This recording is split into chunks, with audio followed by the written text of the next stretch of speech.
Siamo in compagnia di Cristiano Masitto. Allora, prima domanda è: cosa è successo visto che sei stato espulso? Beh, un'incomprensione, ho sbagliato io e stavo parlando con un mio difensore centrale, stavo dicendo di sgridare il nostro ragazzo sulla sinistra, quindi in maniera molto importante, e quindi uno del pubblico ha capito un'altra cosa e io l'ho subito azzittito dicendo no, parlavo col mio giocatore ma non devo mai parlare col pubblico, quindi l'arbitro ha fatto bene, eventualmente poteva anche ammonirmi senza buttarmi fuori subito, però sono uscito fuori, quindi pazienza. Veniamo invece alla partita, finita 3-1 per il Sesti Levante. Va detto che per quello che si è visto il primo tempo, Sesti, che è vero era in vantaggio di 2 reti, Lavagnese che aveva pareggiato alla mezz'ora, però si è visto più possesso palla della Lavagnese, Sesti però che è stato più cinico. Poi nel secondo tempo, un po' a sorpresa forse, perché si sta vedendo un po' lo stesso canovaggio del primo tempo, è arrivato il gol che poi è diventato definitivo del 3-1, peccato anche per quell'espulsione di Rovido.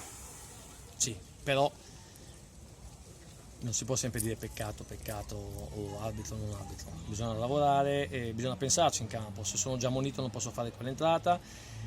Abbiamo detto di non subire il terzo gol ma di lavorare con intelligenza la partita, perché già stavamo facendo un buon primo tempo, ci siamo trovati sotto di 2 gol, di conseguenza prendiamo gol troppo facilmente e bisogna essere più dentro la partita e fare le cose che proviamo. Quindi peccato, perché dopo la sosta è successo qualcosa. Prima della sosta abbiamo fatto un filotto di partita importante anche a livello caratteriale. Dopo la sosta purtroppo ci siamo ripresentati come se avessimo già la salvezza in mano e quindi da alzare l'asticella abbiamo trovato un modo di lavorare un po', come dico io, un po' con la puzza sotto il naso, che a me non piace, di diventare un po' presuntuosi. Non dobbiamo mai esserlo, dobbiamo sempre essere umili, pedalare, correre e aiutarci l'uno con l'altro. Ecco, 2 sconfitte consecutive non è da Lavagnese e non è neanche insomma un percorso che si è visto finora con la tua gestione. È un incidente di percorso, un doppio incidente di percorso, oppure come hai detto te magari ultimamente vi siete un po' specchiati un po' troppo? Io credo che ci siamo specchiati in tutte e due le partite.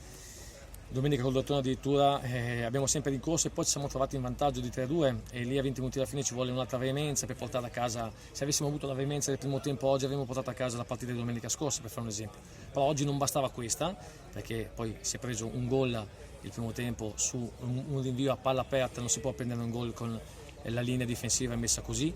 Non si può fare un fallo al limite dell'area sapendo che noi non dobbiamo subire questo tipo di situazioni di punizione dove loro poi sono bravi.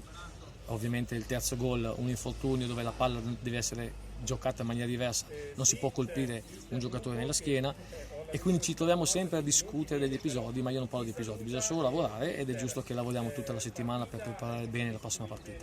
Ecco, una domanda un po' più personale: sei tornato al Sivori dopo 30 anni da giocatore, c'eri già tornato da giocatore con la Lavagnese tipo una 13-14 di anni fa. Qua potevi anche allenare, per qualche settimana lo sei stato, sei tornato invece qua da allenatore avversario, insomma emozioni anche se purtroppo non c'era il pubblico. No, beh, è stata una bella emozione anche perché qua ho vissuto 2 anni, è stata l'inizio della mia carriera poi calcistica, grazie a Sesti dopo sono andato a lavorare anche nei professionisti, quindi una bella emozione che poi è finita subito al fischio dell'arbitro all'inizio e ovviamente dispiace aver perso contro il Sesti che è una diretta concorrente tra virgolette come derby. Però c'è sempre un cuore, tra virgolette, che mi riporta indietro di tanti anni, quindi ho tante amicizie, tante persone, è stato emozionante lavorare qua dentro anni fa ed è stato emozionante ritornarci oggi.